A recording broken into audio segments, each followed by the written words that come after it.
Hola, buenos días, bienvenidos. Estamos comenzando nuestro tiempo devocional en esta mañana. El día de hoy estaremos revisando del capítulo 28 del libro de Proverbios, del versículo 11 al 14, para nuestro tiempo devocional que hemos titulado Las respuestas justas de Dios. Las respuestas justas de Dios. Vamos a hacer la lectura de nuestra porción para tener nuestro tiempo devocional. Dice la palabra de Dios: los ricos se creen sabios, pero no pueden engañar a un pobre que tiene discernimiento. Cuando los justos triunfan, todo el mundo se alegra. Cuando los perversos toman el control, todos se esconden. Los que encubren sus pecados no prosperarán, pero si los confiesan y los abandonan, recibirán misericordia. Benditos los que tienen temor de hacer lo malo, pero los tercos van directo a graves problemas. Bien, vamos a hacer también la lectura en la Reina Valera 60. Dice la misma porción, Proverbios 28, del versículo 11 al 14. El hombre rico es sabio en su propia opinión, mas el pobre entendido lo escudriña. Cuando los justos se alegran, grande es la gloria, mas cuando se levantan los impíos, tienen que esconderse los hombres. El que encubre sus pecados no prosperará, mas el que los confiese y se aparte alcanzará misericordia. Bienaventurado el hombre que siempre teme a Dios, mas el que endurece su corazón caerá en el mal. Dice aquí esta porción que hemos leído esta mañana, que un hombre pobre pero sagaz puede describir y exponer al opulento y al vanidoso. Hay gloria grande, hay razón de ella de parte del pueblo, porque los justos se regocijan de lo bueno y la justicia engrandece a la nación. Es buscado por el hombre, es decir, que la gente se esconde, los buenos se retiran o todas las clases tratan de evadirse de un gobierno malo. El encubrimiento del pecado no libra a nadie de la ira de Dios, pero Él usa de misericordia hacia los arrepentidos. El temeroso de Dios y el que se arrepiente encuentra la benevolencia de parte de Dios. Los ricos son tan adulados que se creen superiores a los demás y creen tener la razón, dice, en todas las cosas, pero un pobre o una persona que tiene menos posibilidades económicas puede también escudriñar sus palabras y ver en ella las fallas. Hay gloria en la tierra cuando el justo tiene libertad. Necedad es dar gusto al pecado y excusarlo. El que oculta sus pecados no tendrá paz verdadera. El que confiesa humildemente sus pecados con arrepentimiento y fe verdadero se encontrará la misericordia de Dios. El Hijo de Dios es una gran expresión. Bajo una profunda convicción de culpa y de peligro podemos pedir salvación de la misericordia que reina a través de la justicia para vida eterna por medio de nuestro Señor Jesucristo. Hay temor que causa felicidad. La fe y el amor librarán del temor a la desgracia eterna, pero siempre debemos tener temor de ofender a Dios y temor de pecar contra Él. La propia opinión del rico es el tema aquí en el versículo 11. El hombre arrogante piensa que su habilidad comercial es una indicación de su sabiduría superior. Pero el pobre puede ver las incapacidades de aquel y posee verdadera sabiduría y seguridad. En el versículo 12 se nos hace un contraste del liderazgo de los justos y los impíos. Una buena transliteración para este versículo sería: cuando los inflexiblemente justos triunfan, hay gran gloria y celebración, pero cuando los impíos se elevan al poder, los hombres se ocultan.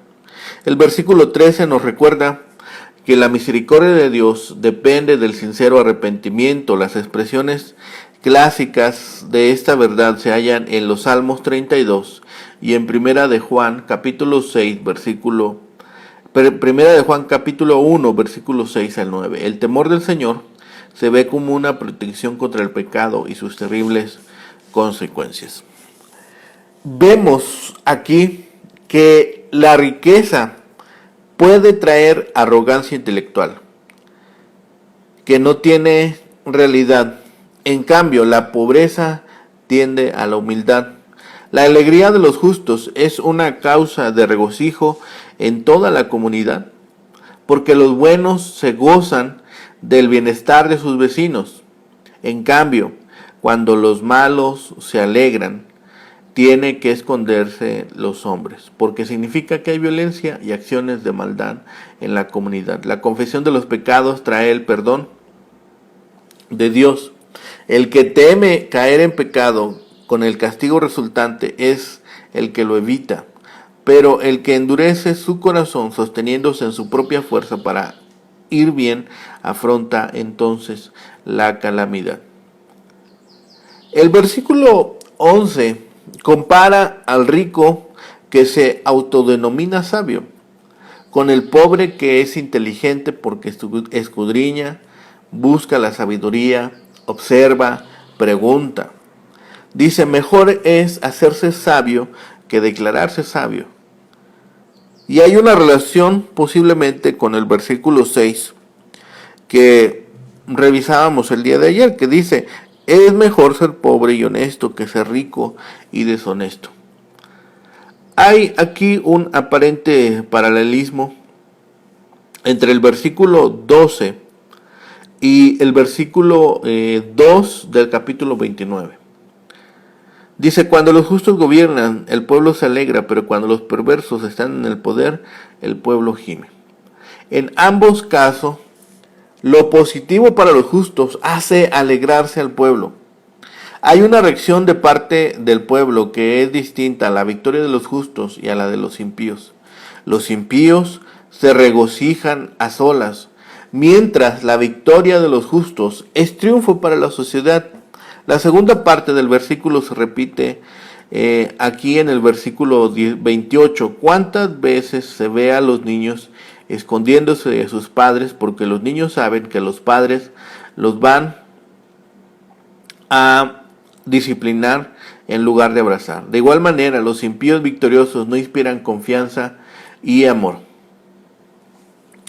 Si tomamos todos estos elementos y pensamos en lo que hemos leído, en lo que estamos revisando en estas semanas, vemos las respuestas justas de Dios.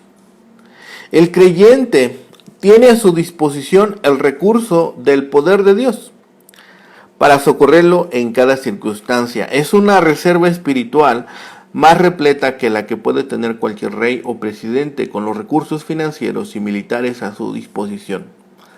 Pero tenemos que apropiarnos de estos recursos. Entonces, ¿cómo es que Dios nos provee una respuesta? Primero, Dios oye al que ora con fe. Debemos orar con el oído sincronizado para escuchar de Dios.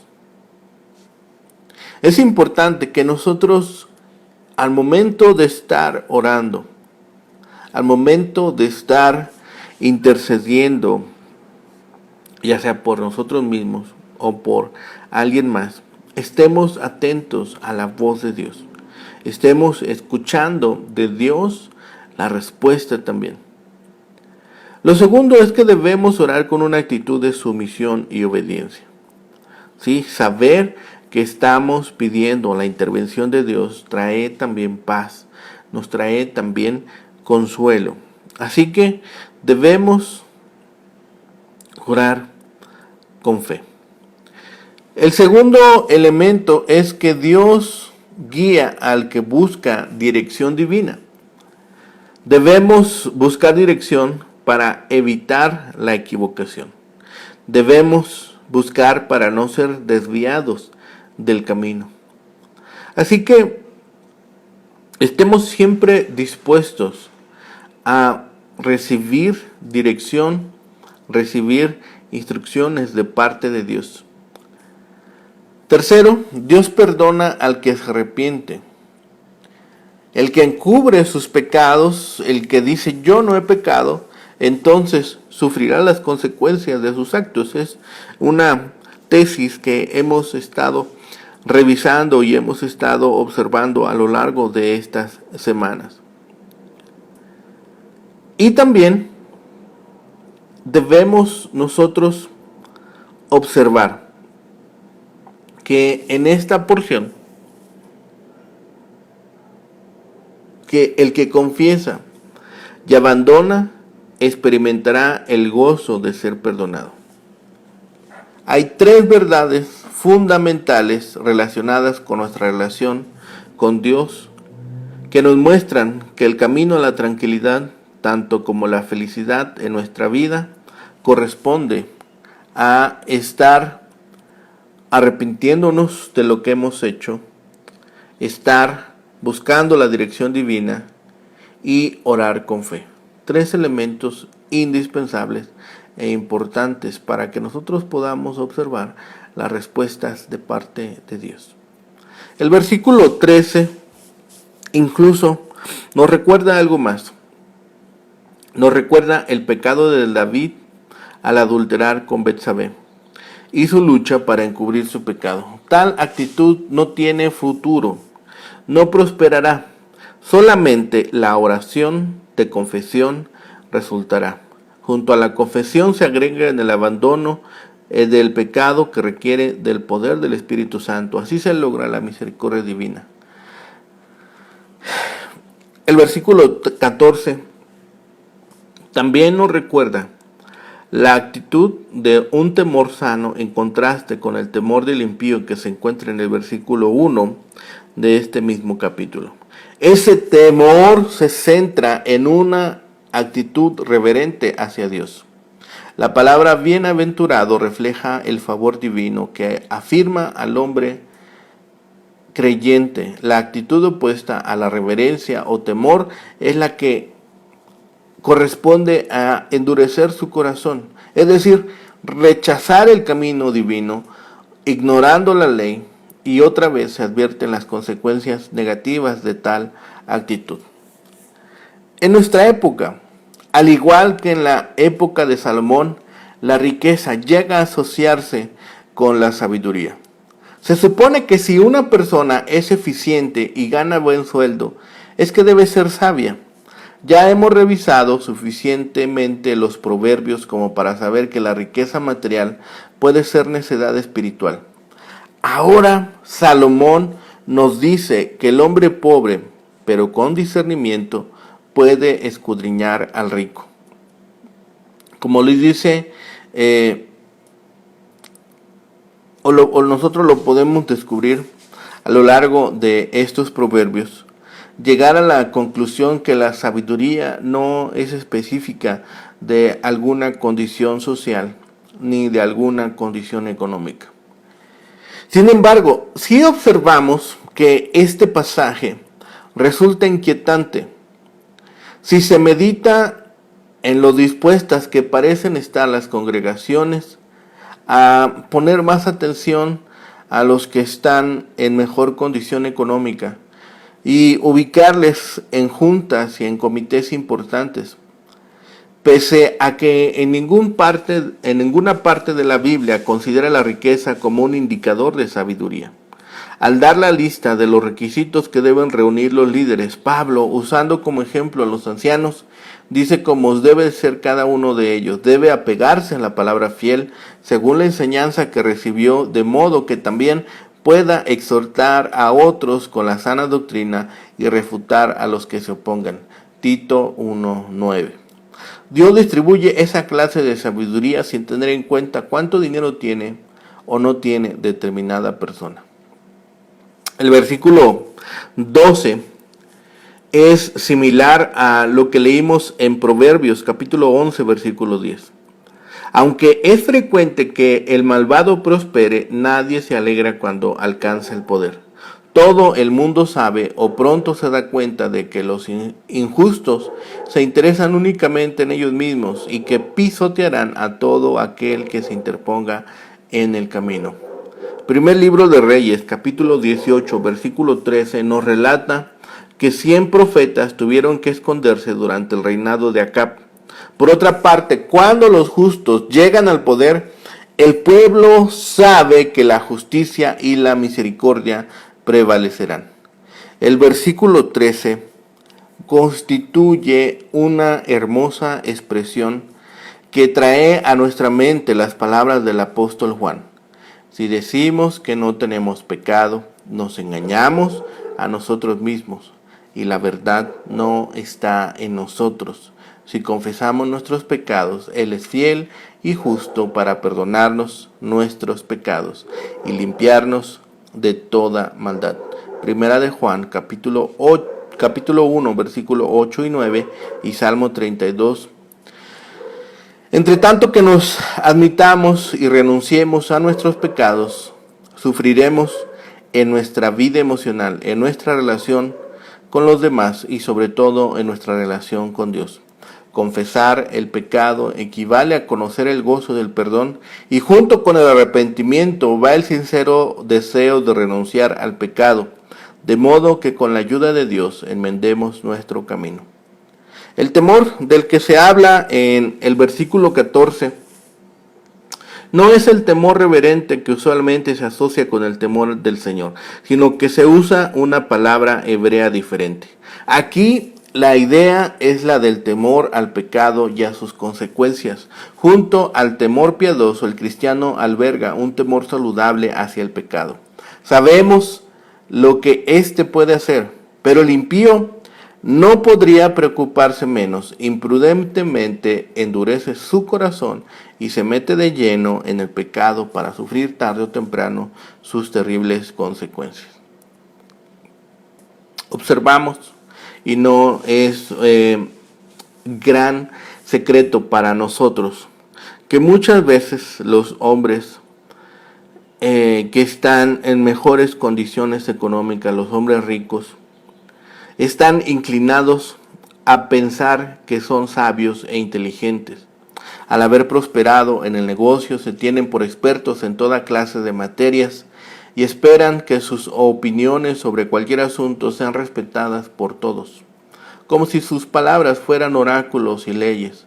Pero el pobre que a fuerza de trabajo y esfuerzo ha logrado prudencia y experiencia, lo escudriña y puede demostrar que no es tan sabio ni entendido como él cree. El versículo 12 nos habla que cuando un país es gobernado con justicia, prosperan los buenos y es grande la gloria, es decir, el esplendor de la nación por las ventajosas condiciones de la vida producen riqueza, paz, justicia y libertad. Pero cuando suben al poder, se levantan estos malvados, se eclipsa la belleza y la prosperidad de la nación, todo lo sagrado es perseguido y hasta los hombres han de esconderse, es decir, los buenos desaparecen en la oscuridad o más probablemente son escudriñados para saquearlos con toda clase de medidas injustas. De nada sirve negar o excusar el pecado, echando la culpa a otros. La propia conciencia le acusará. Mientras el paciente oculta su mal, no puede esperar remedio. Los perdona solo al que confiesa sus pecados y los abandona, pues una confesión sin arrepentimiento o sin firme propósito de la enmienda equivale a hipocresía o engañarse a sí mismo. Así vemos cómo Dios reacciona cuando perdona solamente a aquellos que se acercan al trono de gracia. La confesión del pecado es importante, ya que es malo encubrir los pecados. El que lo hace no prosperará. En cambio, el que los confiesa se aparta de ellos, disfrutará la misericordia. En el versículo 14 vemos o podemos hacer una traducción literal de este versículo. Dichoso el hombre que tiene miedo, pero el que endurece su corazón caerá en el mal. La mayoría de los comentarios, incluidos los comentarios rabínicos, entienden por miedo el temor al pecado y a las consecuencias del pecado. Por endurecer el corazón, entienden desechar ese temor, menospreciar el castigo de Dios y cometer el pecado a plena conciencia. Este miedo del que se habla aquí es la prudencia ante el peligro por endurecer el corazón, un atrevimiento temerario.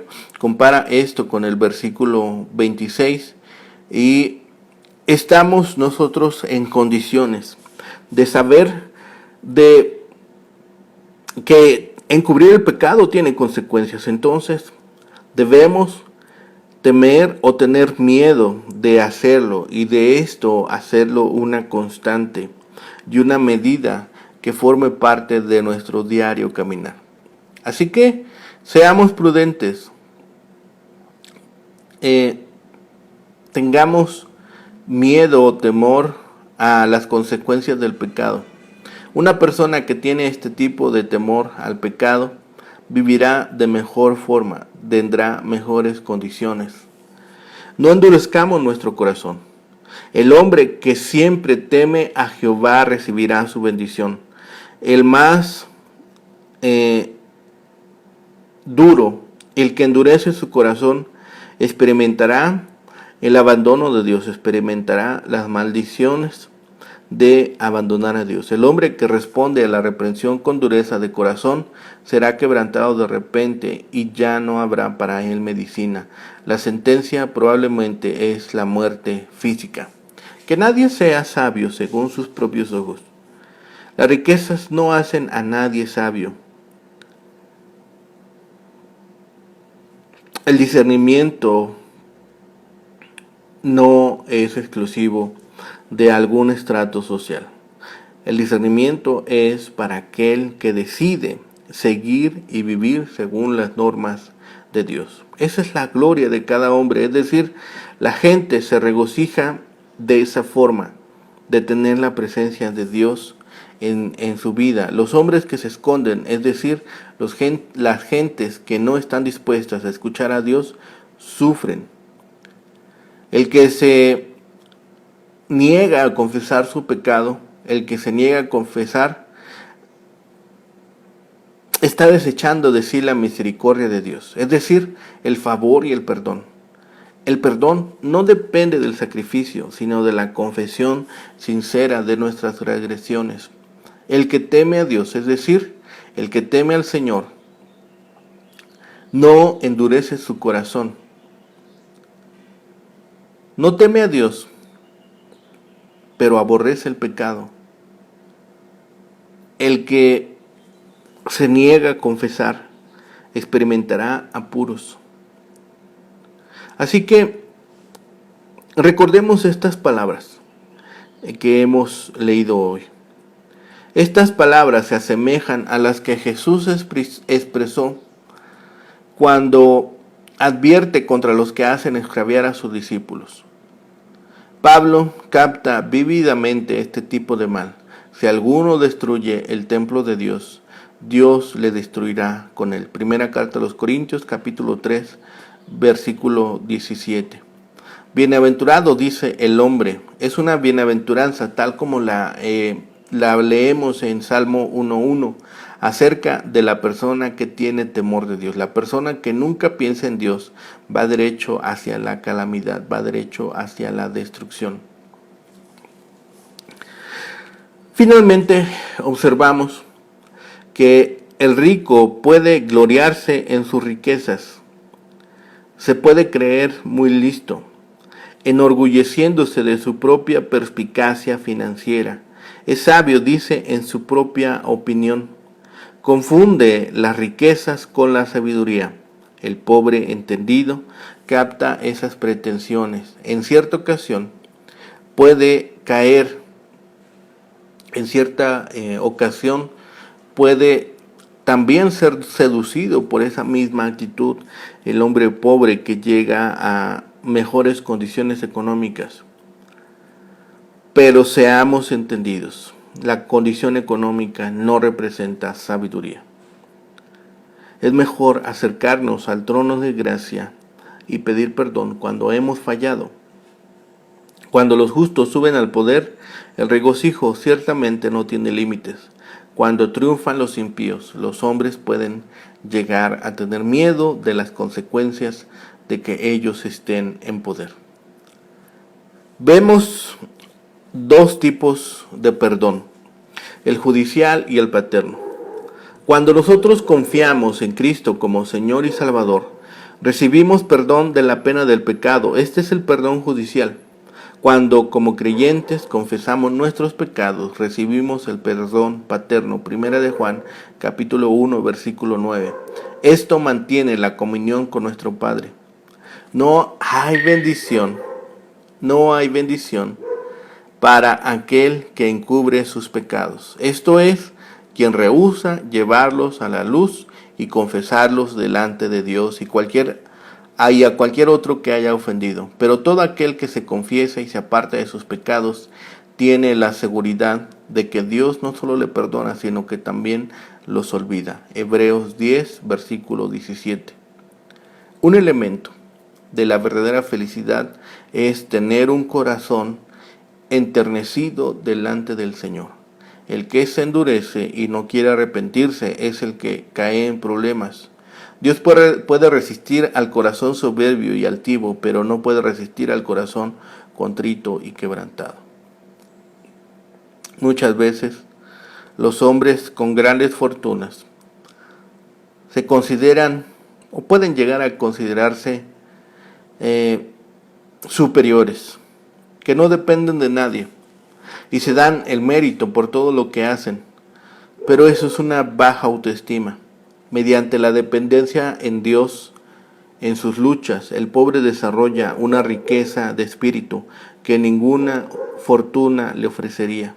El rico puede depender de su fortuna y en un momento perder su riqueza material, mientras que nadie puede arrebatarle al pobre su carácter. No envidiemos a los hombres con grandes fortunas, porque el dinero quizás sea lo único que ellos tengan. Es propio de la naturaleza llegar a esconder el pecado o pasar por alto los errores. Sin embargo, es difícil aprender de un error que no se reconoce. ¿Y qué hay de bueno en un error si no nos enseña algo?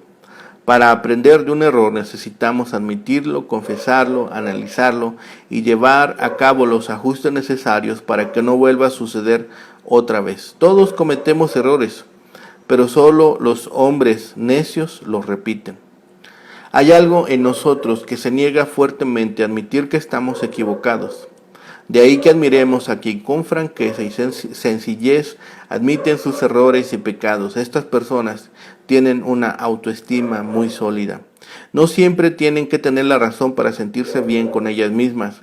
Estemos dispuestos también a reconsiderar, a admitir que nos hemos equivocado y a cambiar nuestros planes cuando sea necesario.